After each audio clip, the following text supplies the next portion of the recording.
Question में क्या है, consider two skew lines means non coplanar lines.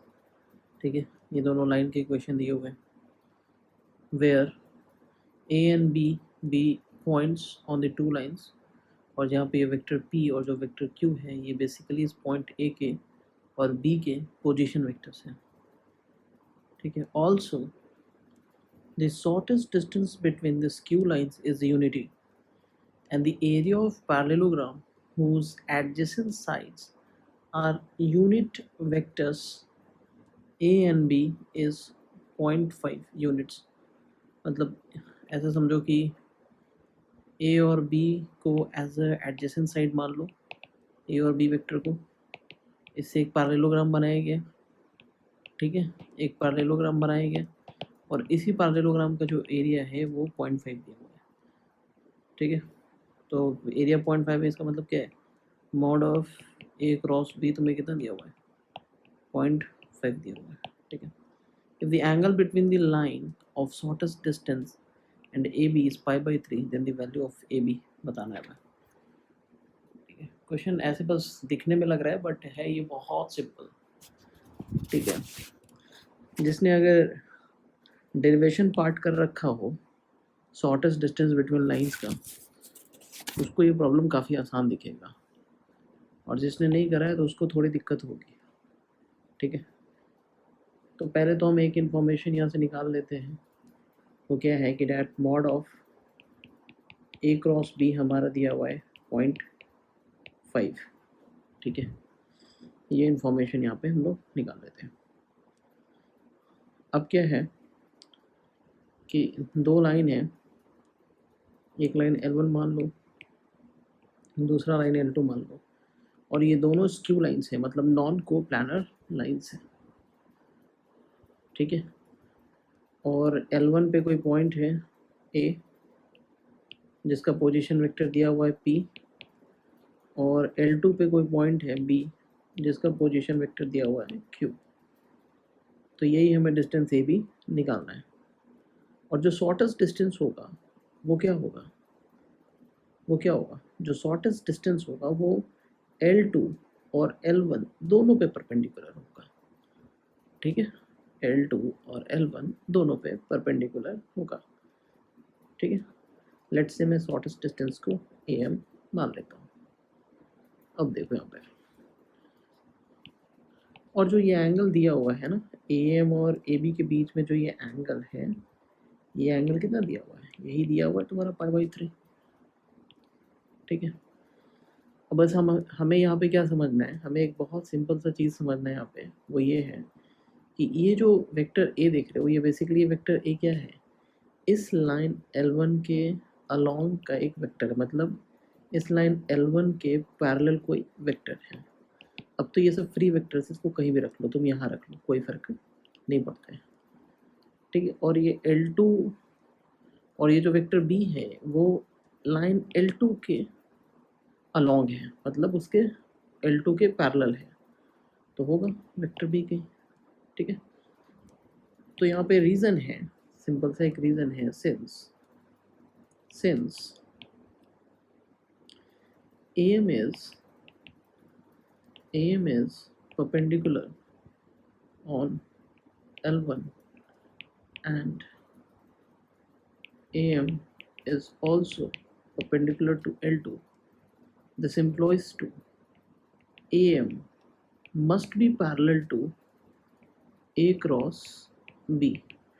नहीं, क्यों, क्योंकि A और B भी एक A क्रॉस B भी एक ऐसा वेक्टर है जो A पे भी परपेंडिकुलर है और B पे भी परपेंडिकुलर है, और A जो क्या है वो तुम लाइन L1 पे समझ लो, और B क्या है लाइन L2 पे समझ लो, L2 पे वेक्टर समझ लो। ठीक है, तो A क्रॉस B जो वेक्टर होगा वो इस पे भी परपेंडिकुलर होगा और इस पे भी परपेंडिकुलर होगा, तो बिल्कुल ऐसा दिख रहा है, तो ऑब्वियस है कि AM जो होगा वो 100% A क्रॉस B के पैरेलल होगा। तो मैं यहाँ पे ऐसे कुछ एक वेक्टर बना देता हूँ। ठीक है, यही है तुम्हारा A क्रॉस B। ठीक है, जो कि पैरेलल है किसके, AM के पैरेलल है। ठीक है, अब तो ये सब क्या है, सब फ्री वेक्टर्स है, तुम यहाँ पे रख के देख लो। ठीक है ना, कोई फ़र्क नहीं पड़ता है क्योंकि सब फ्री वेक्टर्स हैं। तो मैं यहाँ पे रख देता हूँ इसको ए क्रॉस बी को, ठीक है, एम के अलॉन्ग रख दिया। एम के अलॉन्ग रख दिया तो तुम यहाँ पे देखोगे कि डैट ये जो ए बी है, ये जो ए बी है और ये जो ए क्रॉस बी है, ठीक है, ए बी वेक्टर को देखो और ए बी वेक्टर को देखो और ए क्रॉस बी वेक्टर को देखो, ठीक है। तो अगर तुम वेक्टर ए बी का प्रोजेक्शन, वेक्टर ए बी का प्रोजेक्शन ए क्रॉस बी पे लोगे तो देखो तुम वो 100% ए एम के इक्वल होगा, ठीक है। और अगर हम बिल्कुल प्रॉपर बोलना चाहते हैं, क्योंकि लेंथ ऑफ प्रोजेक्शन है वो, ठीक है, क्योंकि प्रोजेक्शन कुड बी पॉजिटिव और नेगेटिव कुछ भी हो सकता है, ठीक है ना। तो ए एम जो है, जो शॉर्टेस्ट डिस्टेंस है, वो बेसिकली लेंथ ऑफ प्रोजेक्शन है of A B vector on A cross B, ठीक है। तो उसको हम यहाँ पे लिख लेते हैं कि ये ए एम क्या है, ये लेंथ ऑफ प्रोजेक्शन है of A B vector on A cross B, ठीक है। तो लेंथ है तो अपना मॉड लगा देना यहाँ पे, मॉड क्या हो जाएगा, A B dot A cross B, है ना,